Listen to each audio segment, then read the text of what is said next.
রফিক চলো। আম্মু মানে আমি যাইতে পারবো না, আমার ঘাট পারাবারে কাম আছে। জীবনে বেঁচে থাকলে অনেক ঘাট পারাপার করতে পারবা, এখন যদি তুমি না যাও ওরা তোমাকে জানে মেরে ফেলবে। জানে মায়া ফেলাবো মানে?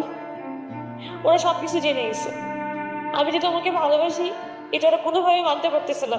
ওরা প্ল্যান করছে ওরা আমাকে কালকে সকালে পাঠিয়ে দিয়ে তোমাকে মেরে ফেলবে। এইসব তুমি জানলা কেমন? বাবা যখন কথা বলতেছিল তখন আমি পাশ থেকে সবকিছু শুনছি। আমি জানতাম এরকম কিছুই হবো, এই জন্য আমি তোমার ভালোবাসি যাই না, আমি না করছিলাম। আমিও তোমাকে অনেক ভালোবাসি। প্লিজ চলো, এখন আর এত বিস্তারিত বলার কোনো সময় নেই। আমি যাইতে পারবো না। আমি তোমার পায়ে ধরি, প্লিজ চলো আমার সাথে। মমতা সরি। আমি এত কিচ্ছু জানি না, আমি শুধু জানি তুমি আমার সাথে যাচ্ছ। আর তুমি যদি না যাও আমি কিন্তু সুইসাইড করবো।